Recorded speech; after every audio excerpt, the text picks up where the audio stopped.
Appreciate so much getting to be here with you again. Seems like this is a January thing, and I hope it will continue for many more years that I can be with you. I love the school, and I love what the school means to the church. I think the greatest thing that's happened in the state of Georgia with regard to the church in recent years has been the school. And I know that y'all are a great part of that, and I think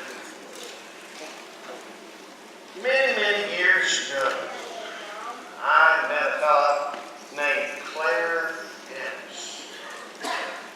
I'd never met a man named Claire, but he was a crusty old guy.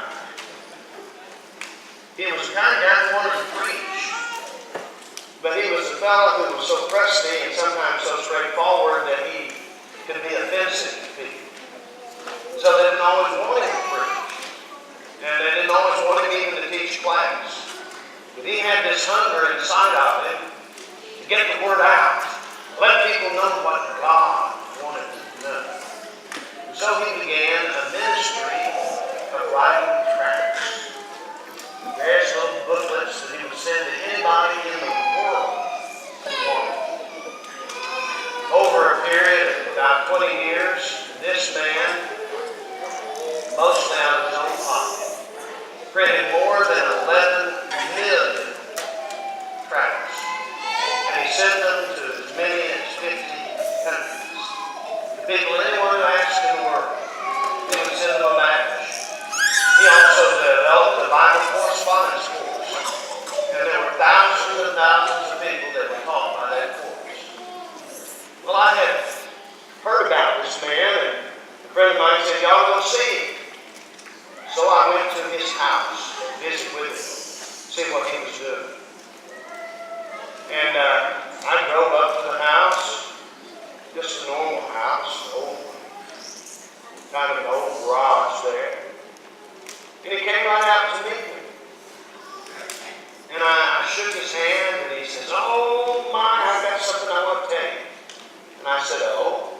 He said, yeah, a guy asked me a question. And it has been burning in my heart for I don't know how long. And he began to tell me about this question. And for 10 to 15 minutes, he was preparing me to tell me what this question was. And I was beginning to say, look, I just want to know the question. What is it? He said this question made a profound difference in his life. It had made him be able to see things he hadn't seen before. Began to look at things in life a little differently. Finally, after quite a long while, he came out with a question. Just 4 words. What are you, Mr. becoming? What are you becoming? Now, life is full of changes. Some of those changes happen rather quickly, some of them are slow. Some changes are good, some changes are not so good. Things rarely stay the same, even when there's a conscious effort to keep them that way. The fact is, as things change, it changes our lives. Changes begin to affect us. Affects people. Sometimes for the better, and sometimes not for the better. Because changes, and their pace is sometimes slow. People don't always perceive that change. But it happens slowly and deliberately. And it's very easy for us to lose sight of where we are going and what we are becoming. We may become something we never wanted to be. But we may become something that we planned to be. We may be something that we never would like to be. In this story, we read about a man who's gone through a change. So let's take up the reading once again. Chapter 16 and verse 4. Here we have Samson, a kind of flamboyant judge that God had given such great strength to. And the Bible says that it happened that he loved a woman in the valley of Sorek.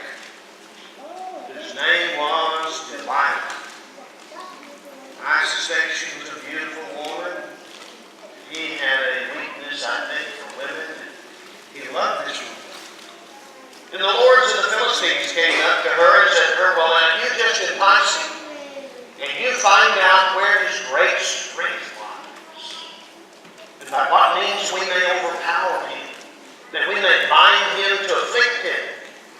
And every one of us will give you 1,100 pieces of silver. Well, of course, that would be enough money to keep her in luxury the rest of her life. So Delilah said to Samson, she began her work. Oh, please tell me where your great strength lies, and with what you may be bound. Oh my, to afflict you. She wanted to know. Samson said to her, and he didn't tell her the truth. He said, well, if they bind me with 7 fresh bowstrings, not yet dry, then I shall become weak. I shall become weak and be like any other man. So the lords of the Philistines brought up to her 7 fresh bowstrings, not yet dry.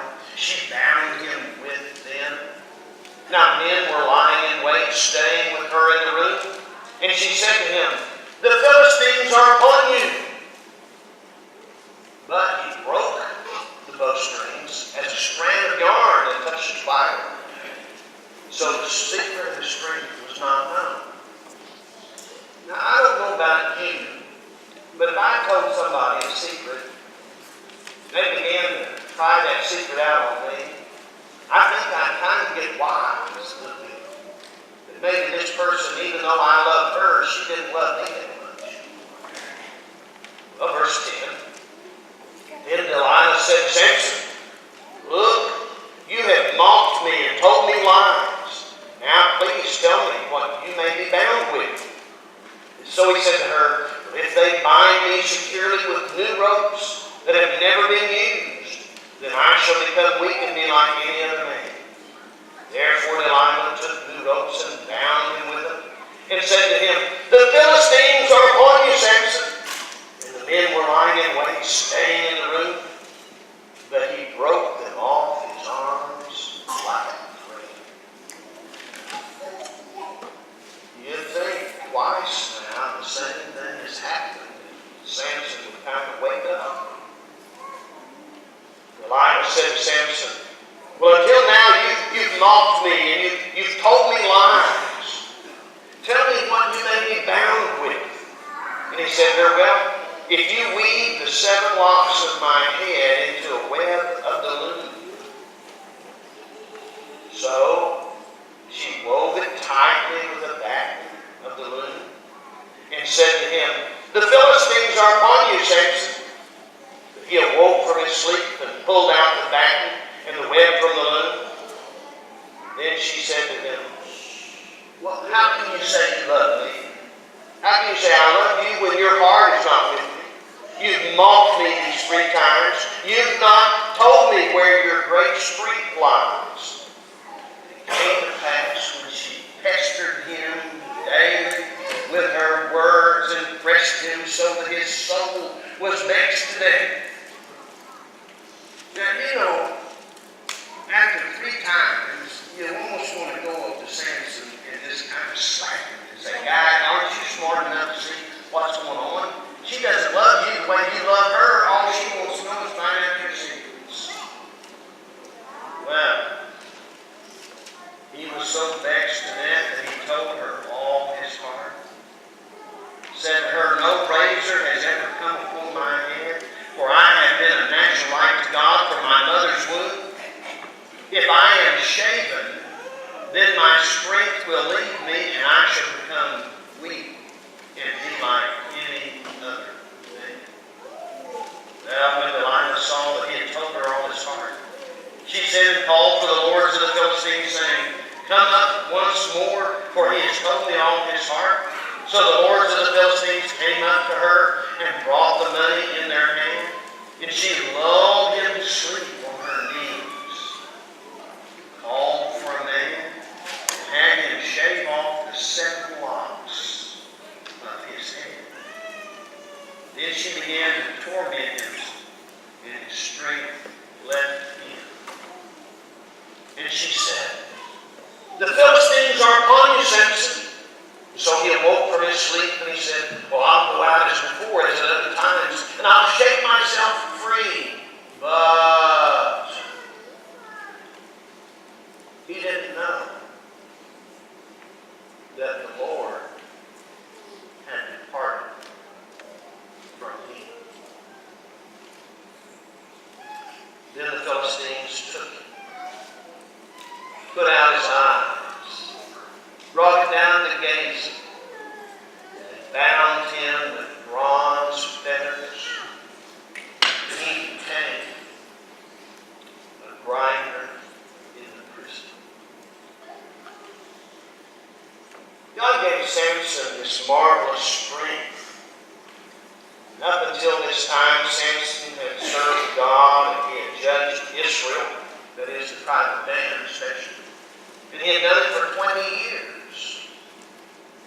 But his desire for the ladies frequently got him into trouble. He loved Delilah, but she sold him out to his enemies. And she was doggedly there trying to get him. She kept on and vexed him to the point of death with vexed him. And you can imagine how he was just letting it go by. You know, sometimes people who are in love are blind to things they need to see. Samson was blind like that. You would think that Samson, after a while, would get the point. 3 times, she said, the Philistines are upon you, Samson.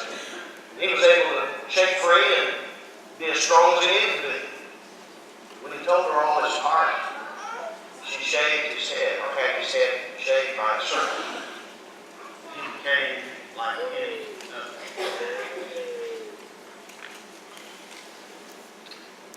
He did not know the Lord had left him. You know, sometimes when we live our lives and we think everything's like it ought to be, and we go against God and we get weak and we begin to fall for some of the devil's seduction, do the wrong thing, you know what? The Lord can leave us and we may not even know it. We might not have the power of God within us to be able to do the things we had done before. Because we had forsaken God and gotten away from the things that really matter. I can't imagine anything worse than not having the Lord with me. You think about that. There are many times at the end of one of the letters of the epistles, may the Lord be with you, was the kind of thing.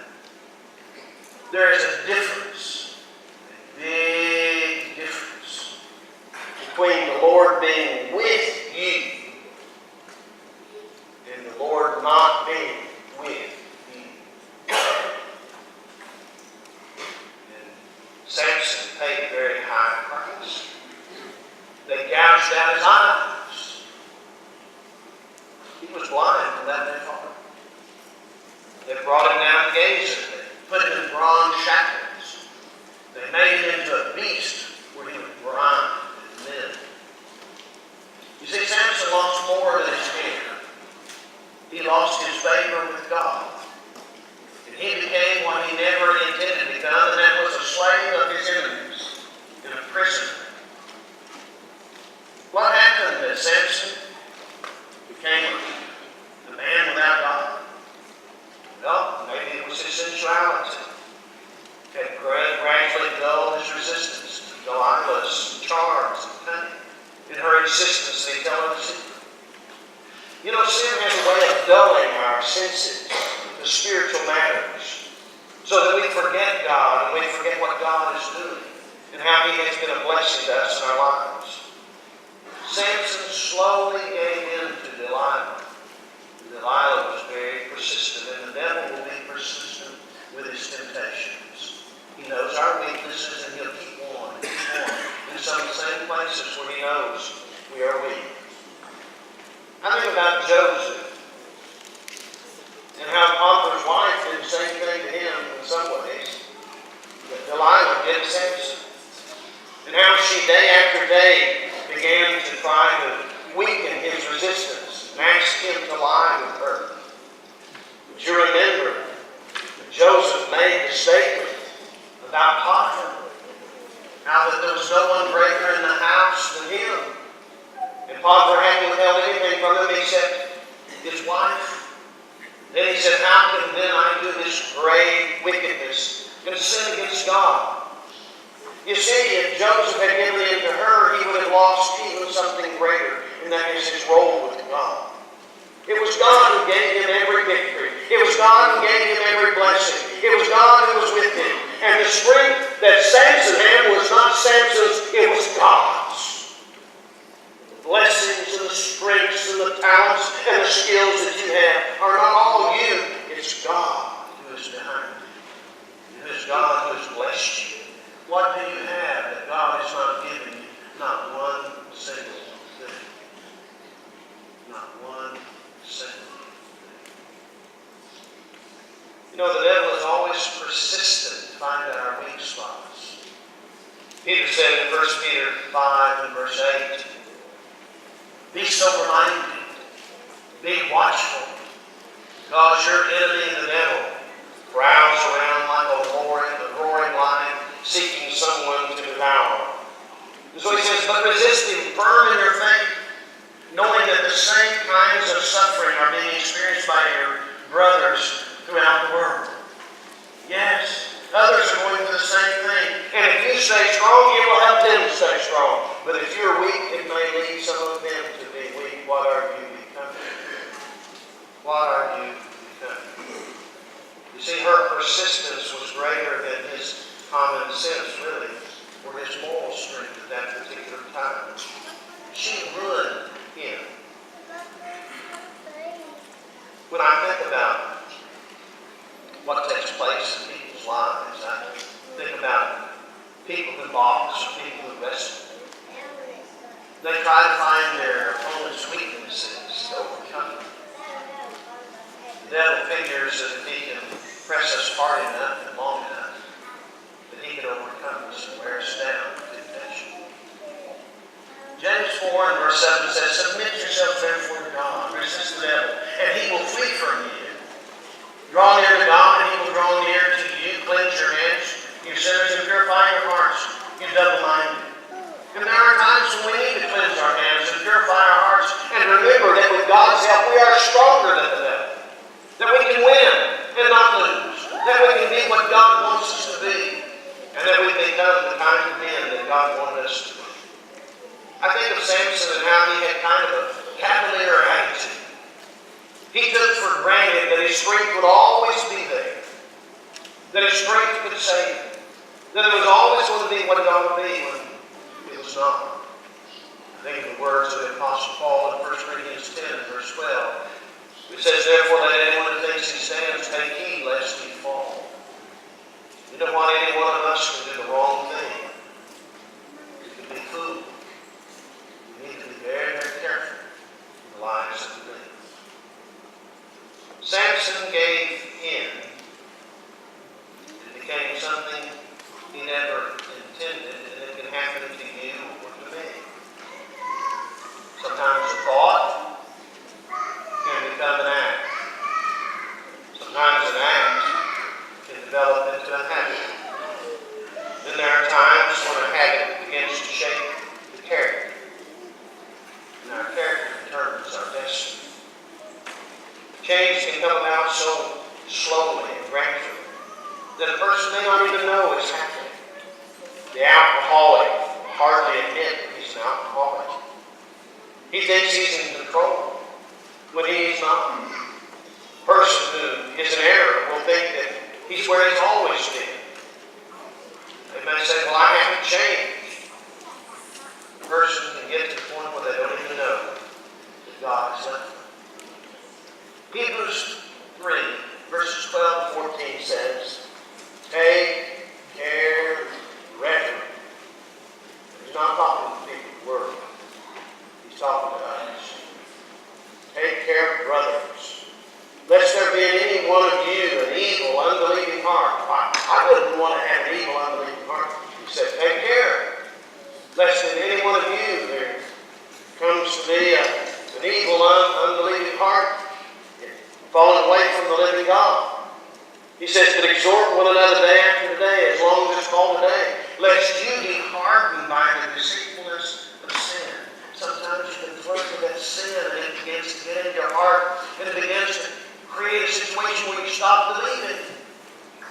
stop thinking and stop doing.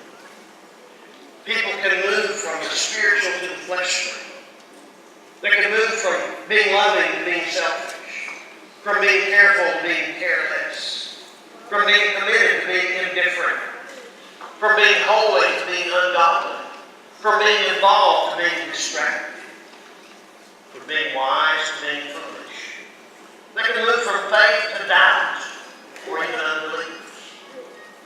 They can be responsible at one point in their lives and be irresponsible at another. Or they can be a steward of Christ at one point and be wasteful at another. Or they can be wasteful, learn better, and be a steward. They can have irresponsible ways and become responsible. Or they can have doubts and find the truth and become a believer. Or they can be foolish and in time become wise. Or maybe they were distracted, but then they get their focus and become the person who's involved.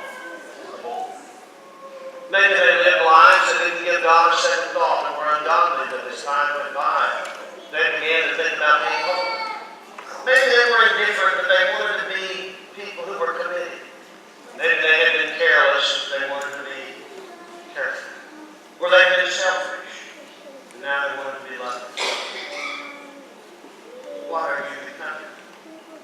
What are you becoming? Now this is not the end of the story. Verse 22 says, however, the hair of his head began to grow again after it had been shaven. Now the lords of the Philistines gathered together to offer a great sacrifice to Dagon, their God, and to rejoice. And they said, our God has delivered into our hands Samson, our enemy.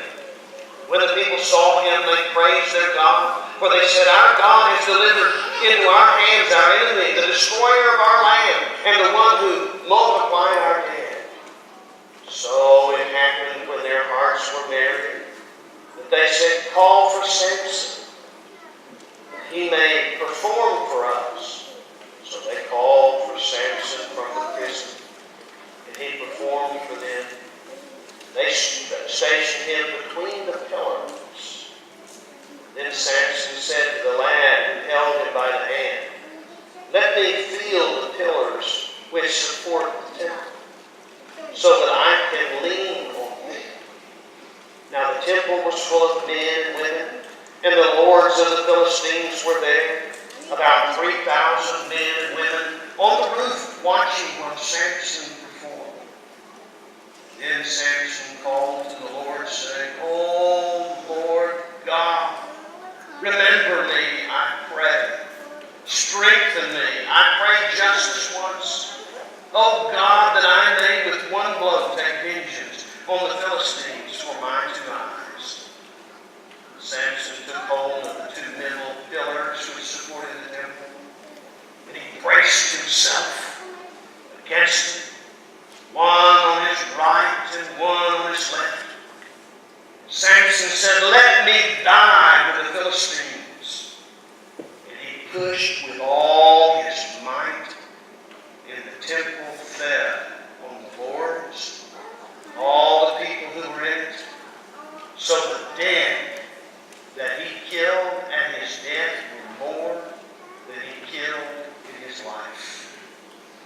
And his brothers and all his father's household came down, took him, brought him up, and buried him between Zorah and Eshtaol in the tomb of his father, Manoah. He had judged Israel 22 years. There may come a time in your life when you do the wrong thing and you wish you hadn't, and you wish you'd done differently. The wonderful thing is that even when we have made the worst mistakes, God can help us and bless us and be with us. It might be that in your life you have something that you wish you had not done, something that you became that you had never wanted to become. That sin is there. Do you know what? If you'll repent of that sin and confess it and ask God to forgive you, He will. He will. If you're not a Christian, believe with all your heart that Jesus is the Christ, truly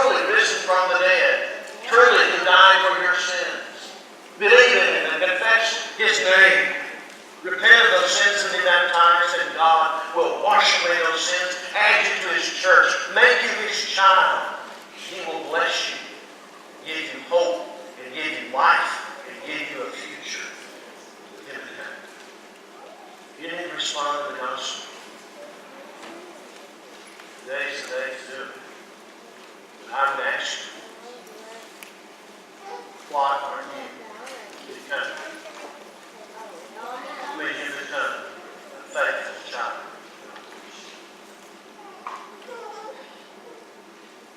Come now, Mr. James.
Thank you to our brother Phil for a beautiful lesson.